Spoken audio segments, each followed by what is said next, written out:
I am Madison Timmons. I'm Chris Susi. And we're paranormal specialists who live in the most haunted city on earth, Savannah, Georgia. Every day is Halloween in our line of work, so join us as we spin true tales of haunts, murders, and disturbing Savannah history.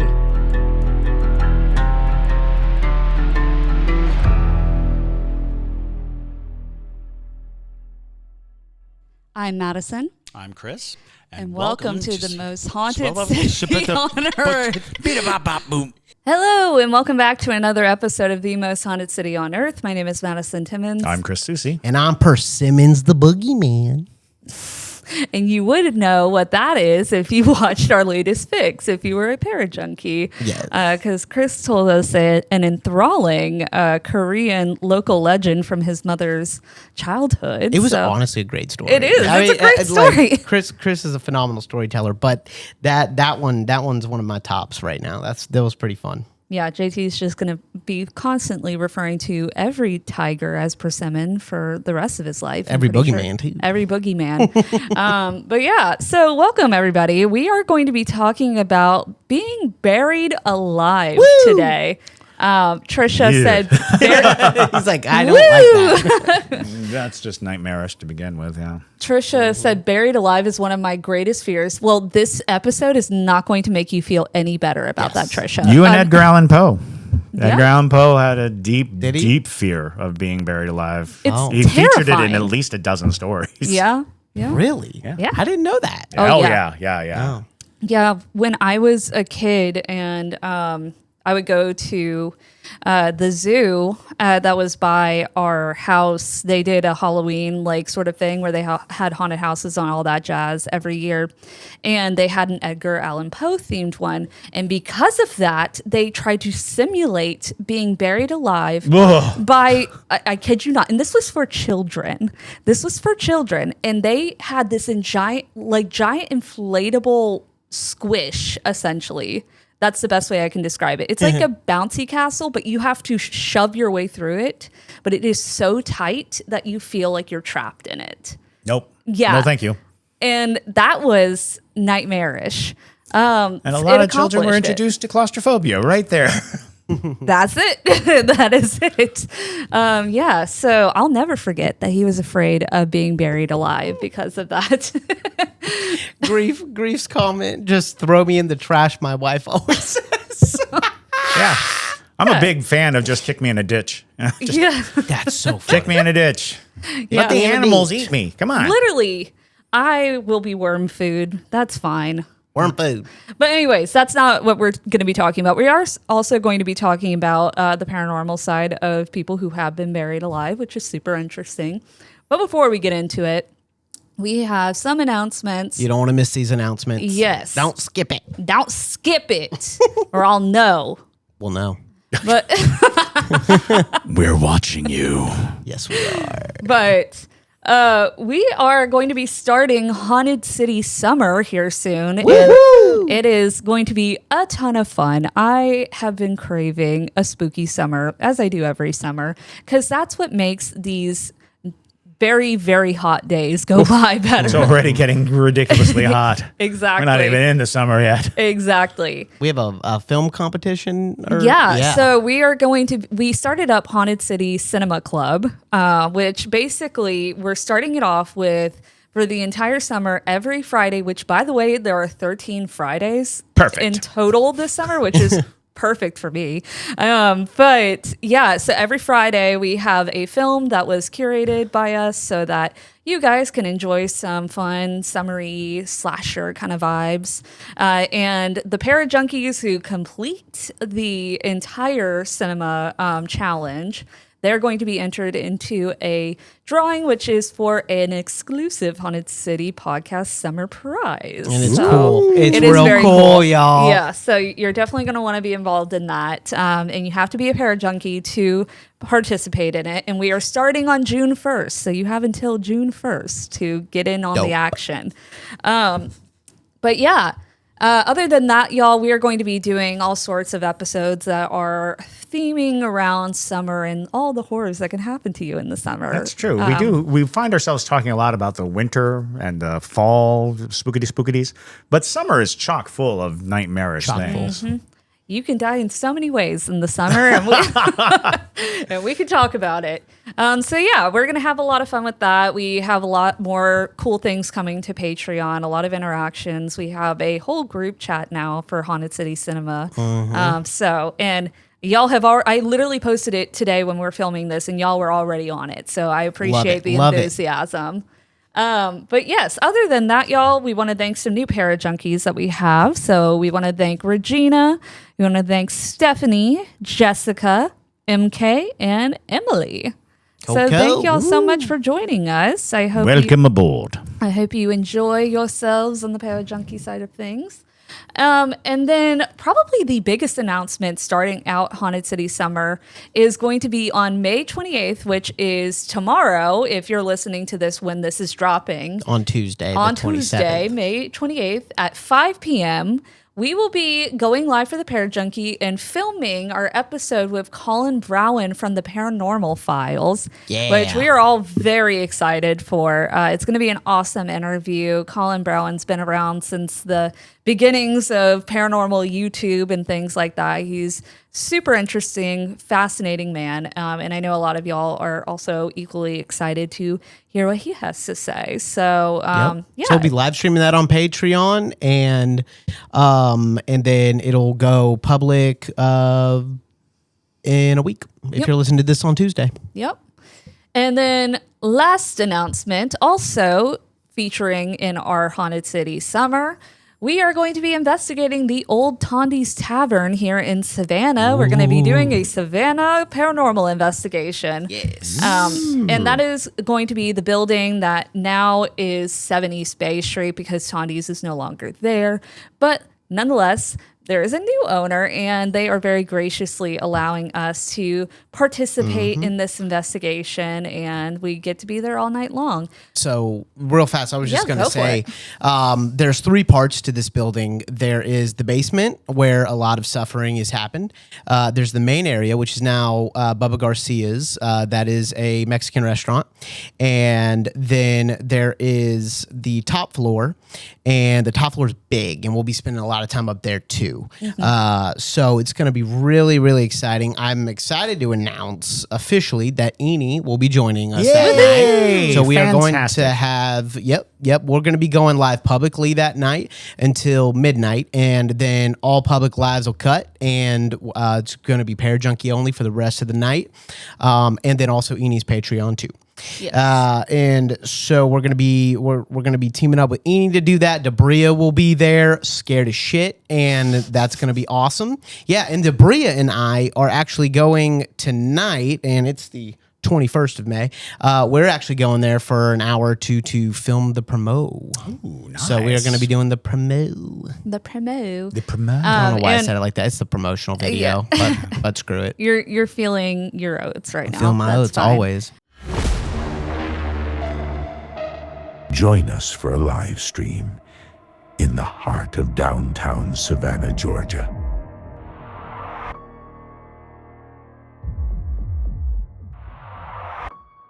Seven East Bay Street. A building where indescribable horrors have taken place.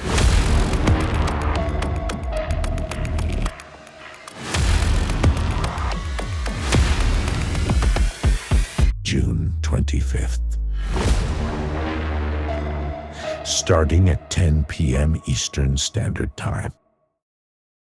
So with all of that, that's all of our announcements for today. Let's get into all of the horrible things that can happen to get you buried alive. Nice. Boom. All right. So being buried alive is a very genuine fear for many, as Dawn mentioned already. Or not, that wasn't Dawn, that was Trisha who mentioned that. And so much so that there is a term for this fear.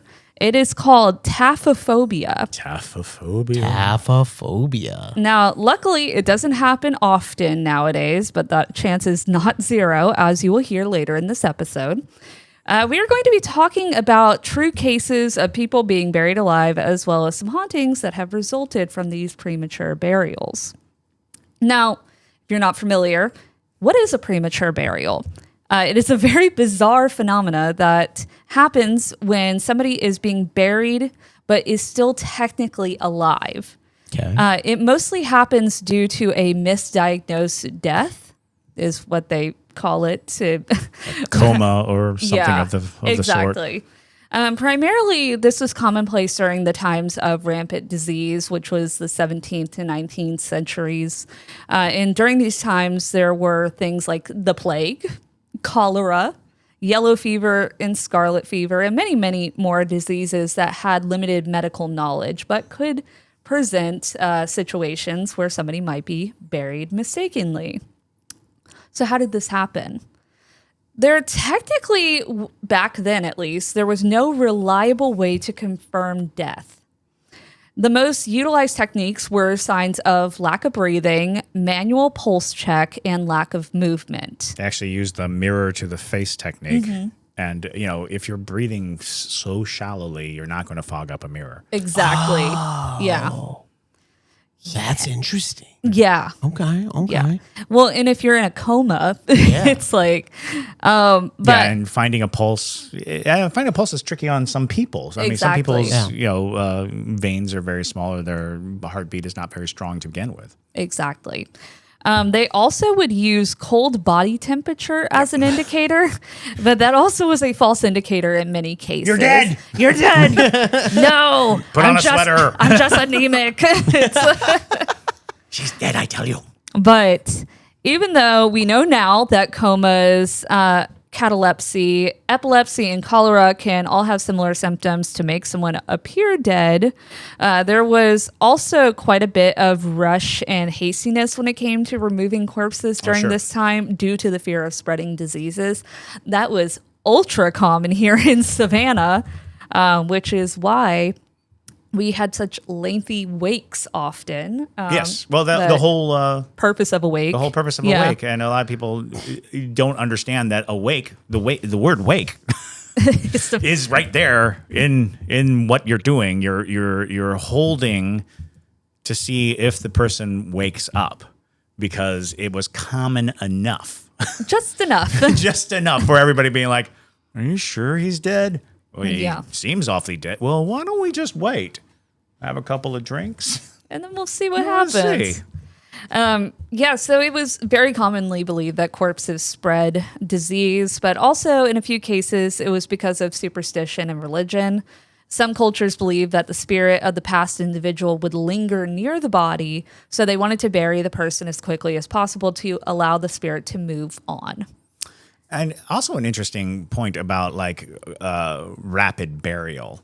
There are cultures and subcultures who are like, you have to bury them within 3 days. You have to bury them within 2 days. A lot of that is because there were scavenger animals.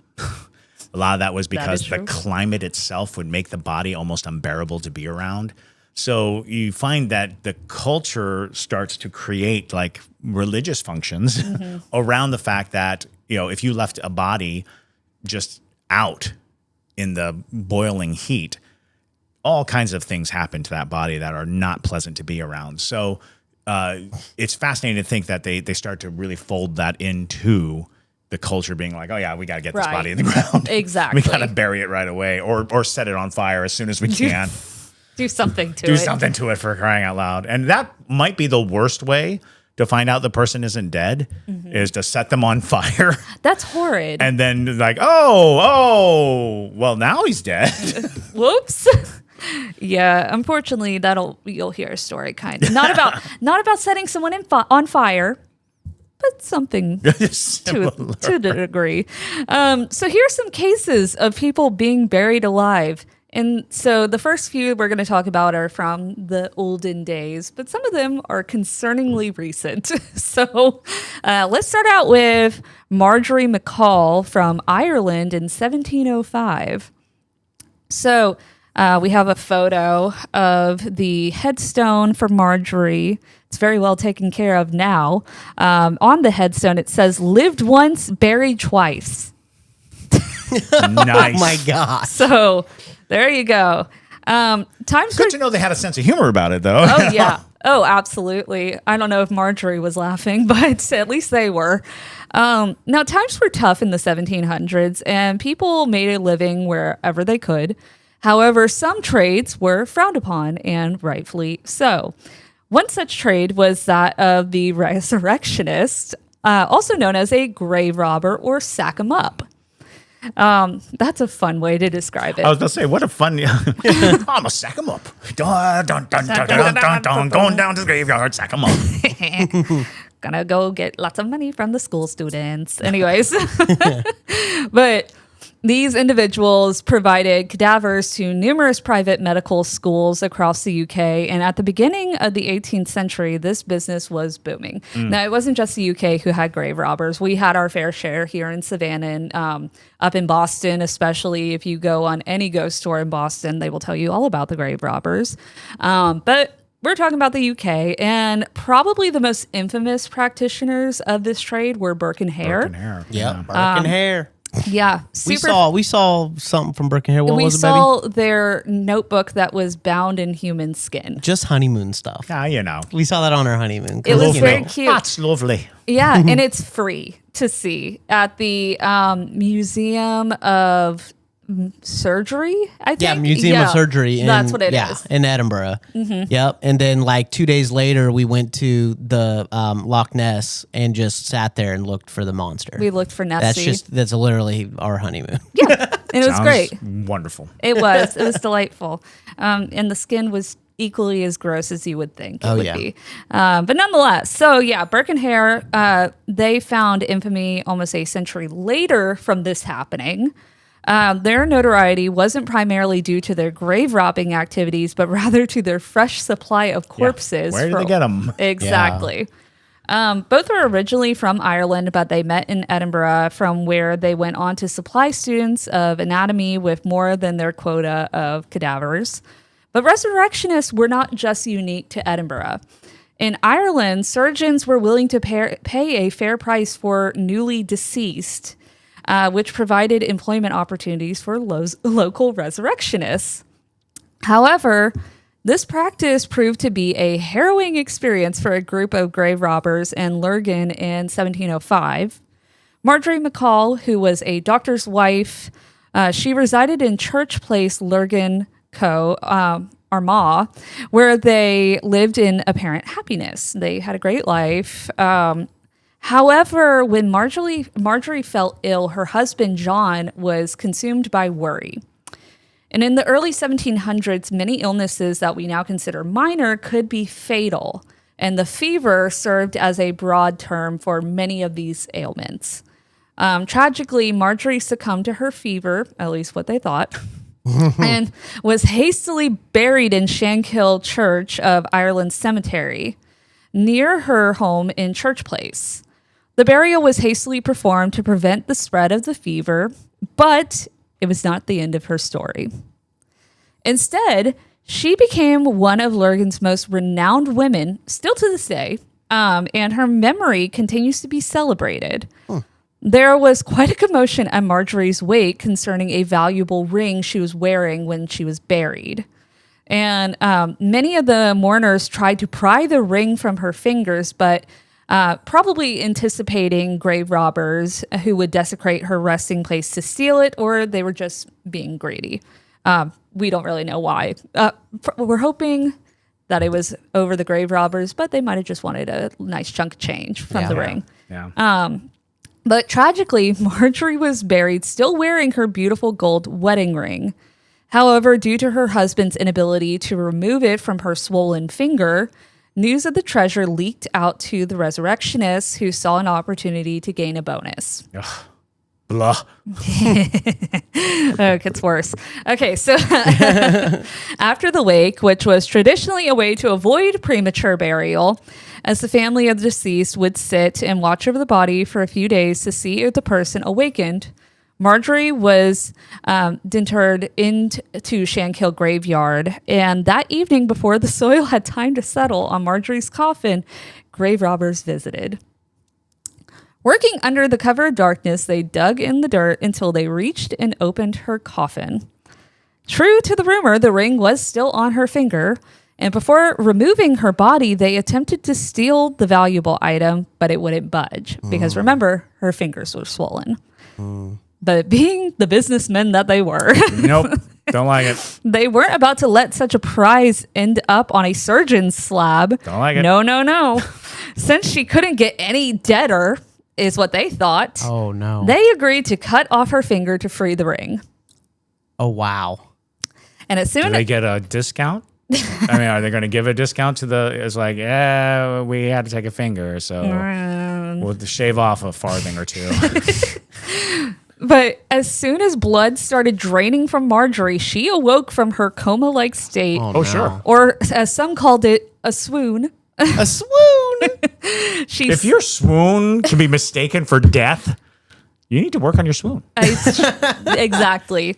She sat bolt upright, her eyes wide with surprise, in a wail that echoed through the graveyard. Oh, cool. I'm sure it was also accompanied by the wailing of some grave diggers who were soiling their pants. Exactly. Can you imagine? That I mean, just sounds getting the nerve up to horrifying. cut the finger off to begin with, and then it screams at you. They don't tell you, but the grave digger just died right there. Right He's into the in hole. that grave. Not Marjorie. But so regardless of the truth of all of this, the fate of the body snatchers remains a mystery, and one account claims that one of the men succumbed to fright on the spot. No. Yes. That's how you tell a story. Exactly. The only dead person in the story. Literally, well, she'll die later. Don't worry. But another suggests that they both fled in terror, never to return to their occupation. There you go. I know what happened. What they happened? were so terrified, and then all of a sudden they realized that they can create a dead body and get away with murder. Then they took the shovel, killed her, took the ring, and she came back, I spit on your grave style, and murdered them both. Oh, see? Well, See? It's like a 1700s Birkin hair nightmare. Yeah. I mean, that's fun for like a movie, but unfortunately, that's not the tale of Marjorie. So, anywho, regardless, though, with newfound strength, Marjorie rose from the ground and stumbled the short distance to her home. Oh my gosh. She walked home. And once she got there, her husband, John, was sitting with their children and relatives, grieving her passing and toasting her journey to a better place. No way. And then the door rapped 3 times. Precisely. And That's from the monkey's paw, isn't it? yeah, That's literally like, that's is exactly that it. you? And John, still racked with emotion, exclaimed, "If your mother were still alive, I swear that was her knock." And sure enough, upon opening the door, John was confronted by his late wife, dressed in her burial clothes, dripping from her almost severed finger, but was very much alive. John's response is disputed, but most tellings of the story agree that he dropped dead on the floor. Wait, he died too? So the grave digger died. She's a prolific killer. She is. Wow. She went in, her children saw her, they fell over dead. Wow. Well, the rest of the family expressed joy and sadness all at the same time. Well, sure. Wow. They're like, "Oh my God." Mom, Dad. And Marjorie was alive and relatively well, but John deader than Marjorie ever was. Wow. And he was buried in the plot Marjorie had recently. Stop it. Get the hell out of here, dude. Well, the hole was already dug.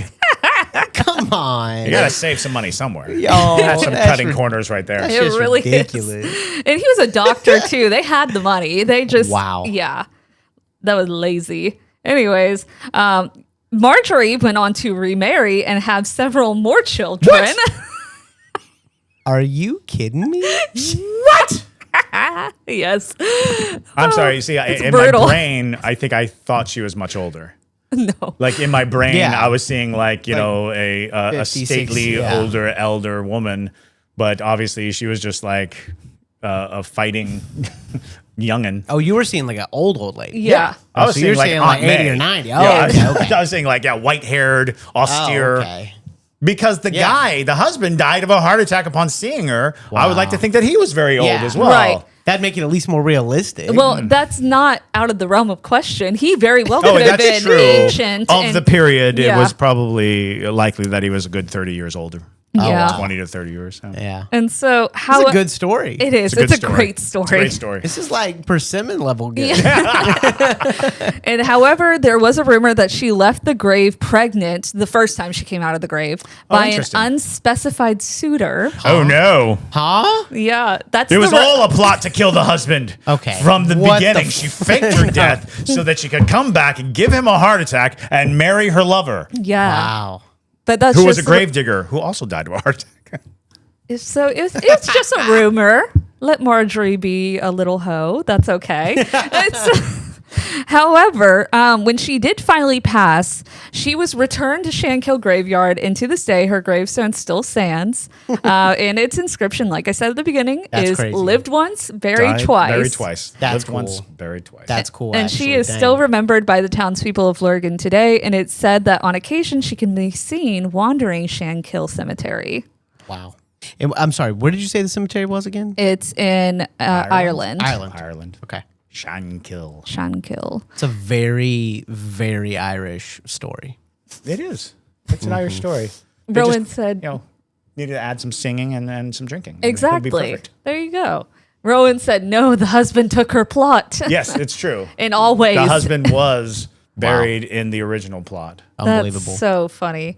Yeah, fantastic story. So there you go. That's our first story. Okay. That's the earliest That's one. some solid story right Solid there. story. Yes. When you think of all the stories that there are about being buried alive, we were talking that Edgar Allan Poe had an obsession with the notion of being buried alive. Many of his stories involved being buried alive, the terror of being buried alive. Exactly. Finding out that you've been buried alive.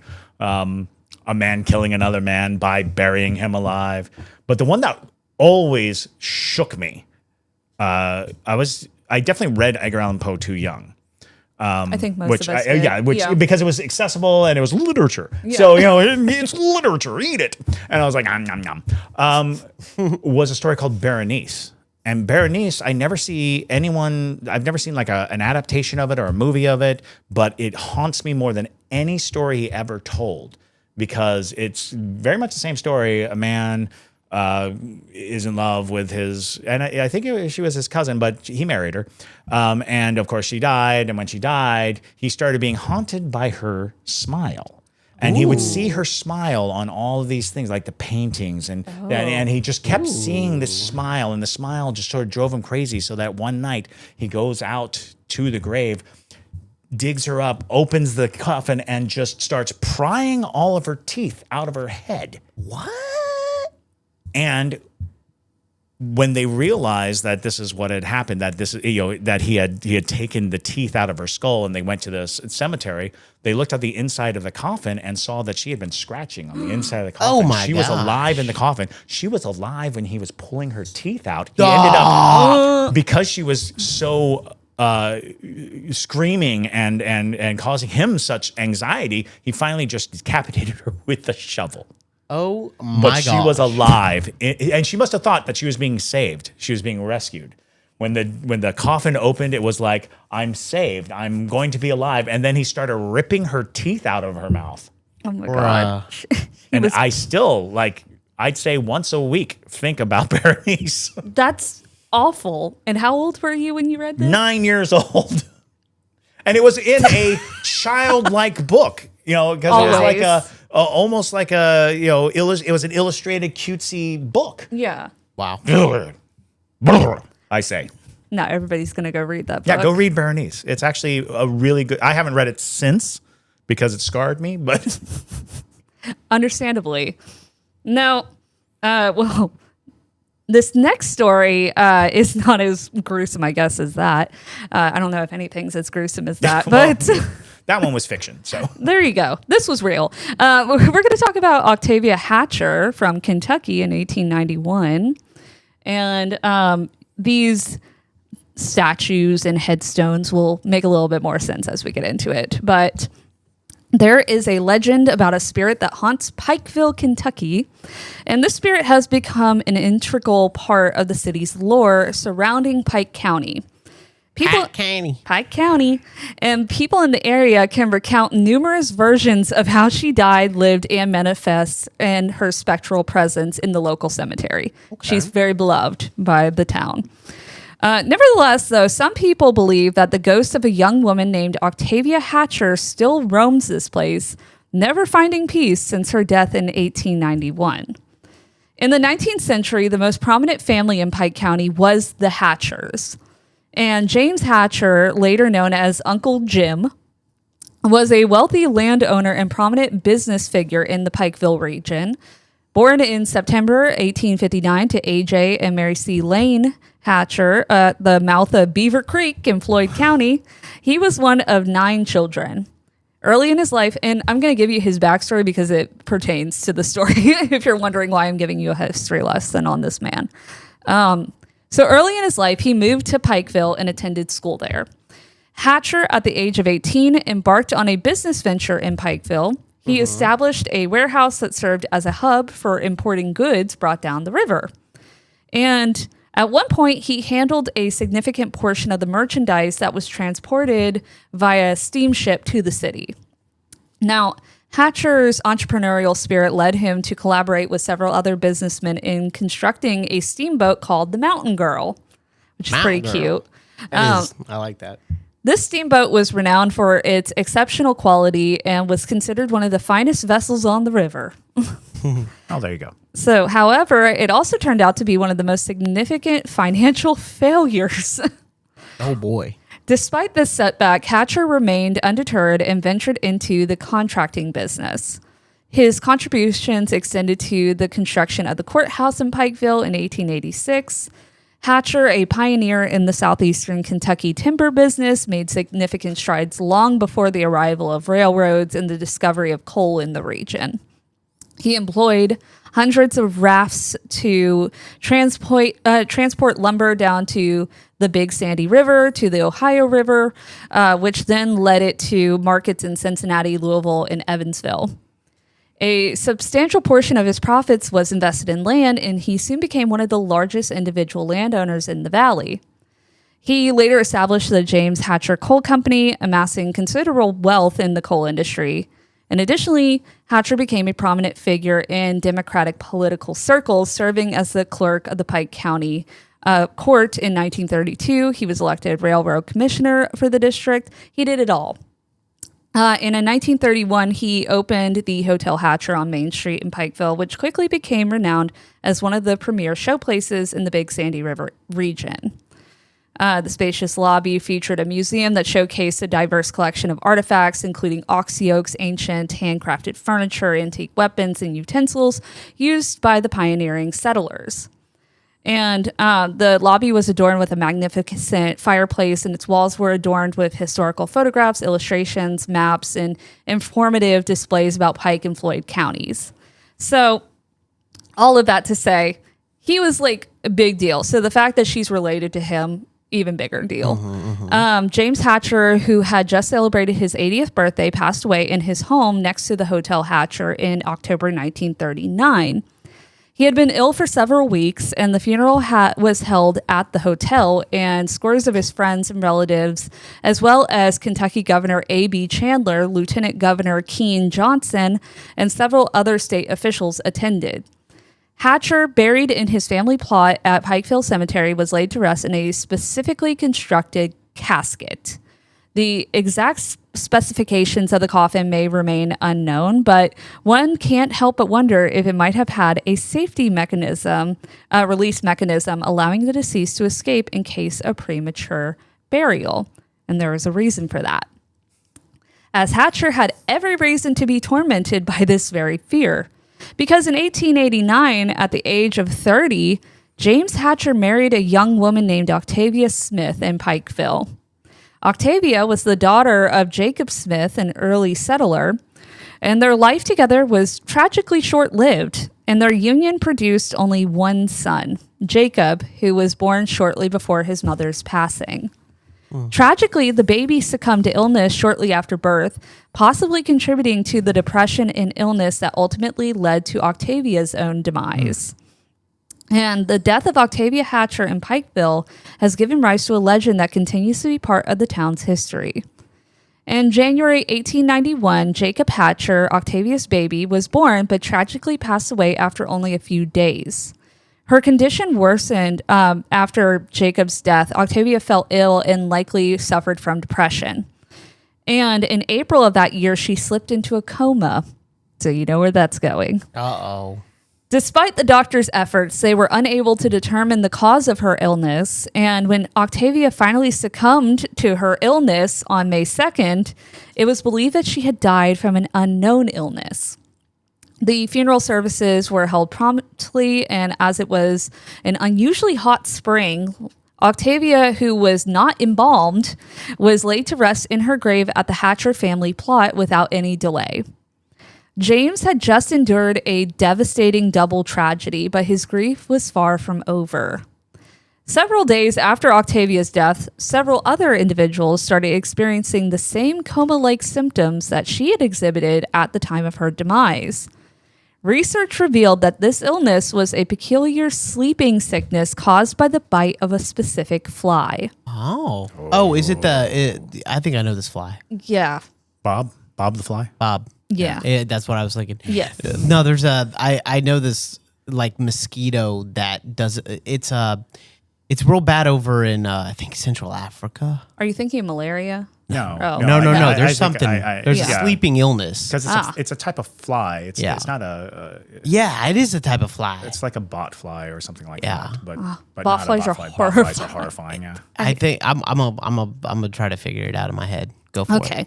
Use your head or yeah. use that computer that you carry around in your pocket. Yeah, That's true. That's incredible, powerful. But reference. I got to challenge myself. Try to remember it. All right. Well, we only have so much time in the show. So. All right. Well, you do that. Yeah. Anyways, Go. as news of this illness spread, Hatcher and his family members, including some doctors, began to harbor concerns that it might be the same illness that Octavia had contracted. Their fears escalated into panic when they realized the possibility that she might have been buried alive. No. An emergency exhumation was conducted and Octavia's casket was opened. Inside, they found the poor woman in a horrific state. No. Apparently, the coffin had not been airtight and she had managed to survive for a few days, trapped beneath the ground. No. And the lining on the lid of the coffin had been torn and shredded by her bloody nails, and her face had been scratched and contorted into an expression of terror. Yeah. Oh, wow. There it is. That's nope. It's Don't like it. Awful. Don't like it. Unable to escape, she had undoubtedly succumbed to a terrifying death, and Octavia was reburied, but James's heart was shattered. To honor her memory, because he felt so bad for burying his wife alive, he erected an expensive monument on the site, a tall stone that bears a likeness of Octavia standing atop it. Once a carving of her baby was placed in the statue's arm, but unfortunately, idiots have managed to break it off, leaving the infant lying on the ground next to the marker. Oh, my Lord. That's why she has a broken hand in the photo. Okay. And, Don't like that at all. That's the worst choice you could make, truly. And as the years passed, the peculiar and unsettling tale of Octavia Hatcher's final moments began to circulate in Pikeville. Eventually, like many legends, the story underwent transformations, distorting its original essence. But as the story of Octavia Hatcher gained popularity, it transformed into a more chilling urban legend. Sure. Students from the college and teenagers from the surrounding area would flock to the cemetery on Halloween night seeking paranormal experiences. They would tell tales of the statue coming to life on certain nights, kind of like Gracie, driving away anyone who dared to trespass. And during this period, a tragic incident occurred when someone broke off the arm that held the stone infant. And those vandals also went to the trouble of climbing onto the monument to bother the statue themselves, leading to yet another and perhaps what is wrong with people? Literally, leading to yet another and perhaps most popular version of the story. According to this version, Octavia's spirit was angry at the people of Pikeville for allowing her to be buried alive, as one would be upset about. And consequently, she would literally turn her back on the city on the anniversary of her death. Oh, yeah. I've told you about the Off-Post Chapel in Fort Riley, Kansas, where the Christ turns around. Yes, Oh, yeah. you have. Yeah. Very Yes. similar in that regard. And so on these nights, the statue mounted on her grave would turn on its pedestal and face the opposite direction from where it had been previously, which is super creepy. Enough of a common thing. There must be something illusionary about these white statues that cause that effect of believing that they're facing the other direction. Because I've heard that about several, and I've actually seen it in Fort Riley, Kansas. It's very peculiar. It is very peculiar. And the story was never accepted as truth for many years until it was finally revealed that the movements were the work of clever college students. Sure. Even after numerous stories debunking Octavia's existence, the rumors about the cemetery's haunting persisted. Visitors, particularly those residing on the hill where the cemetery stood, frequently reported hearing strange cries in the darkness and encountering a mist apparition near Octavia's grave. And in the mid-1990s, the Hatcher family took action by placing a stone in the cemetery bearing accurate information about Octavia's death and installing her statue on a new marble base. It's the tsetse fly. The tsetse The fly. tsetse fly. I knew I was going to pull it out of my Good stuff. freaking Well head. done. Well done. It's the tsetse fly. I've never seen anybody so happy I've about the just tsetse fly. It was killing me. It was Was it killing eating me. you I alive? did not use the internet for that. No, he didn't. No, he I did will on not. record, he dug through his brain for a tsetse fly. Everything Yes, is he possible. did. Okay, sorry. So, additionally, they enclosed the area with a fence aiming to deter trespassers and vandals. While the additions to the gravesite have successfully deterred unwanted visitors, they have failed to quell the persistence of tales of ghosts and supernatural occurrences surrounding the plot. And many of the individuals in the town express a deep-seated fear of entering the cemetery, particularly at night. There's a strong belief that the ghost of Octavia Hatcher still roams the grounds, and one couple who had lived nearby for over 3 decades noticed something peculiar in recent months. They reported hearing the sound of a woman weeping coming from the direction of the burial plot on several nights. However, when they checked the area, they found no one in the cemetery. Another couple who had recently moved to the neighborhood mentioned that they had been advised by others in the community to expect parties and trespassers in the cemetery at night. However, they had yet to encounter any such activity. One evening, driven by the sound of a kitten crying in the darkness, they decided to venture into the cemetery themselves. As they approached the Hatcher plot, where the cries were originating, the crying abruptly stopped. So that also brings up another scarring childhood thing about being buried alive. Perfect.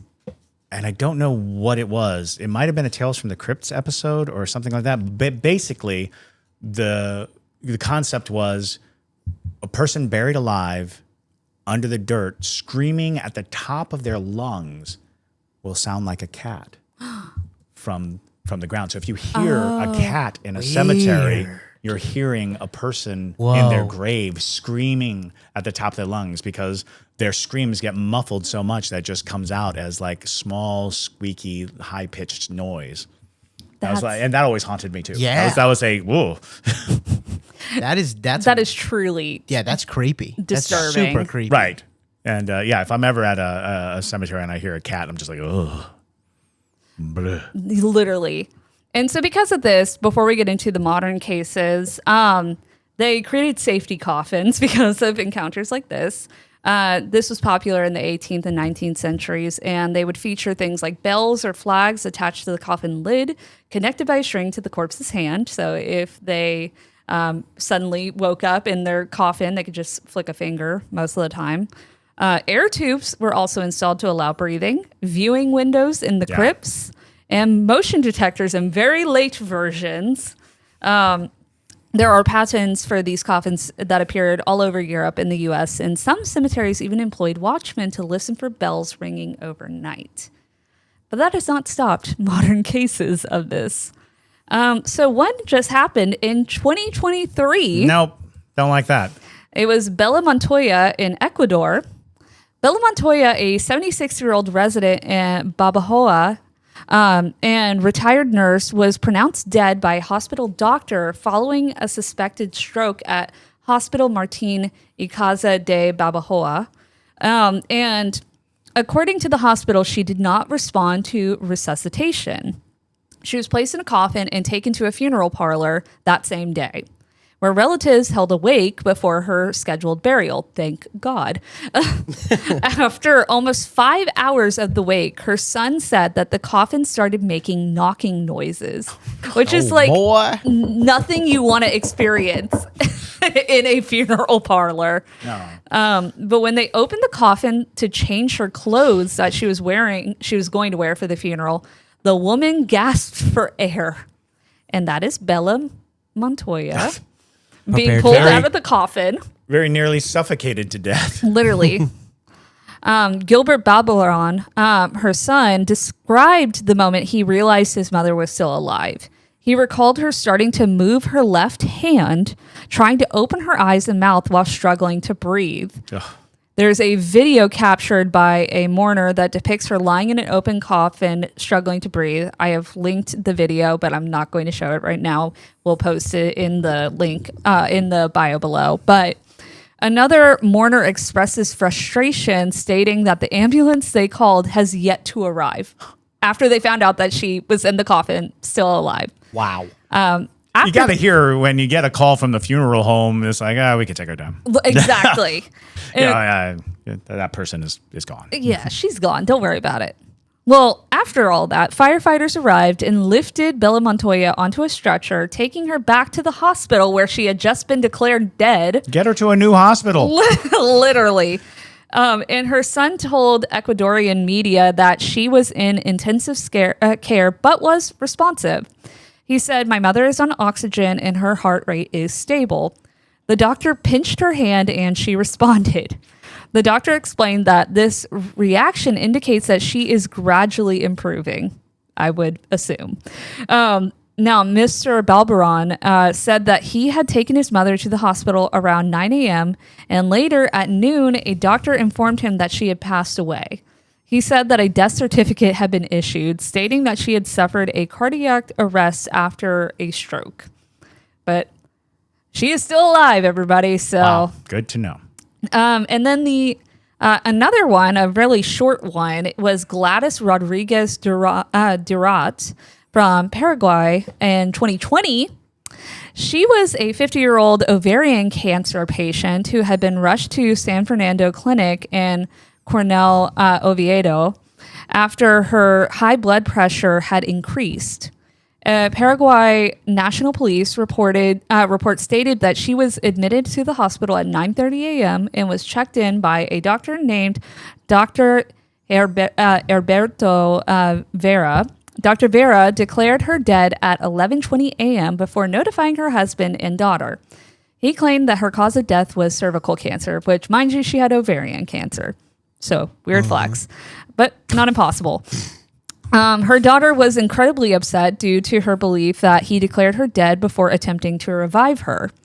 She said, "He assumed she was dead and handed her naked to me like an animal with her death certificate. He didn't even revive her." The Durat and Sons funeral home that she was transported to, were the ones to discover that she was still alive. They said she was moving inside the body bag after the hospital delivered her. No. And she was immediately rushed to one of Paraguay's Social Welfare Institute medical facilities. And she came back to life. Thank God. Anyways, yes. And then our last one, which is one of the more disturbing ones, but also kind of harrowing. Walter Williams from Lexington, Mississippi in 2014. That's why I said all of these are concerningly recent, which is... Yeah. So don't like that. This is Walter. And that's where he's going to be going. And this was Walter in the hospital. So We have a well-documented end of life and rebirth Literally. of Walter. Yeah, because he literally came back from the dead, which is just wild. So February 26, 2014, coroner Dexter Howard received a call from Walter Williams, also called Snowball. Hold on. Wait a minute. Back up. Yes. Are you saying that Walter is also called Snowball? Yes. That is his name. Is he a blues musician? He might have been. I mean, it's Mississippi. It's the deep South. He could have been. Snowball Williams. Snowball Williams. I love it. I love it. I do too. You need to. Now we know why he came back. He had to. He went down to the crossroads. Next script you're writing. Next script you're writing. Oh, wait, hold on. I missed the joke. What'd you say? The blues musician selling his soul. To the devil. To the devil. At the crossroads. At the crossroads. And his Down at the name's crossroads. Snowball. You need to write that. Yeah. Snowball Williams. Snowball. So Snowball, his hospice nurse, who said that he had passed away at 78 years old, was the one who called the coroner. And a family member also called saying the same thing. So everybody was in agreement that Snowball was gone. But I can only see a cat. But Howard and Byron Porter, the funeral director at Porter and Sons Funeral Home, arrived to collect his body. The coroner himself checked Snowball Williams's pulse at about 9 p.m. Also really weird that everybody's supposedly fake dying at a 9 o'clock period, either in the morning or at night. But also... It's a perfect time to almost die. I guess so. Because you don't ruin your whole day. Yeah, that makes sense. But the coroner also pronounced him dead. So even the coroner said Fun that. fact. Coroners do not have to have any medical experience whatsoever. That's disturbing. Really? Yes. A coroner is an elected position or an appointed position, and it can be anybody, and their job is to sign off on death certificates to Wow. determine cause of death, but they don't actually have to be medical doctors. Well, goodness gracious, that's terrifying. If you didn't get scared by anything in that episode, that should scare you. Well, the coroner can just look at you and be like, "Oh, that's a dead person right there. He's gone." I don't want to touch it. Well, Howard's direct quote was, "There was no pulse. He was lifeless." The coroner finished up the necessary paperwork and placed it into the body bag along with Snowball in it, and then took him to the funeral home. When they got there, the body bag moved. What? Howard said, "We got him into the embalming room and we noticed his legs beginning to move, like kicking. He also began to do a little breathing. They immediately call an ambulance and took him to the Holmes County Hospital. The only theory that they had was of how this could have happened was that Williams's defibrillator that was implanted beneath his skin on his chest kicked in and jump-started his heart after he was put in the body bag." No way. Right. Yeah. Just like a freak It might have been miracle. going off. Yeah. Right. Yeah. That's fascinating. Yeah. That's interesting. Although I've spoken to many people and seen it myself, human bodies, when they die, do move. Yeah, that is there's true. a bunch of interesting sub routines that the body goes through. Even rigor mortis can actually cause muscle contractions. The last impulse that is sent from your brain through your nervous system takes a while to get to because the circulation has gone off. But people open their hands, close their hands. The most jarring one is the sit up. Yeah, you're seeing somebody sit up and you're like, they're alive. It's like, no, it's just a series of things. So it's kind of interesting because I think if you've been around dead bodies enough, you're probably going to be like, oh yeah, that happens. Right. So it might take more than just a single move. Exactly. Well, he was kicking, literally. Yeah, no, that's awesome. Good for you, Snowball Williams. Good for you. Well, it didn't last long, unfortunately. Oh, no. 15 days later, on March 13th, 2014, Walter Snowball Williams was transported to the funeral home again, but this time he was actually deceased. Okay. So Snowball's nephew, Eddie, said, "I think he's gone this time." I think he's gone this time. And that is all of the horrific true stories Wow. of people being Love buried it. alive. Love it, So, love it, yeah. love it. That was great, Madison. I told What a you it was going to be good-ass a fun episode. episode. You were telling me because Buried alive Madison is will freaky.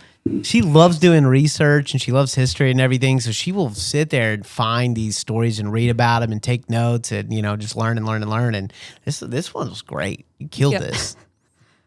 And Mylea said, I would simply pass away into the ether if a body sat up on me. Right? I agree.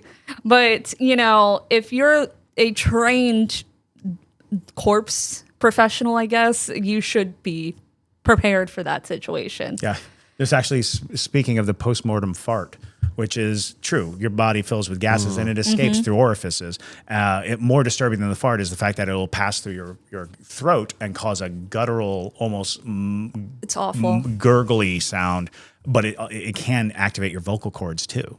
So when the gas is escaping through your throat, it can make this sound, and it makes you think, oh, he's alive. He's alive. But he's not. Ugh. Wow. Blurg. So I hope that we have unlocked some nightmare fuel from these real stories and Chris's childhood trauma, thanks to Edgar Allan Poe. But if y'all enjoyed this, disturbing. Literally, it's so disturbing. And again, I thought it would have been a more popular thing. All my life, I've been like on the lookout for a Berenice like movie or something. Right. No movie.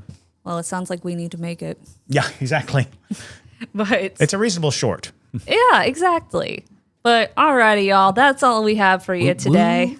But thank you again for listening to this morbid but kind of funny episode. Right. There's room to laugh, but it's an uncomfortable laugh. It is an uncomfortable laugh.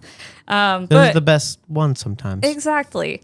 But yes, so we're going to go ahead and wrap it up. If you enjoyed this episode, do make sure to like it and subscribe if you're listening on YouTube, or follow us if you're listening on all the other podcast platforms. And there are photos of a lot of this. So if you're listening on Spotify, make sure to check out the Spotify photos, I guess, or whatever is that a thing? No. Video? Okay. No. Yeah, it's Spotify video. Okay. Just switch over. Just switch over to Spotify video. Not if you're driving. Not if you're driving. Yeah, you could also watch it on YouTube if you are okay with the couple hour delay, because it's 12 a.m. on every Tuesday on Spotify, and then it's 5 p.m. For the algorithm on YouTube every Tuesday. But Also, don't watch YouTube while driving. don't watch YouTube while driving. Boo. That was me sneezing. Sorry. That's okay. Well, with that being said, my name is Madison Timmons. No, I'm Chris Soucy. And stay spooky, y'all. And don't die. Or don't almost die. Don't almost Go ahead die. and always die.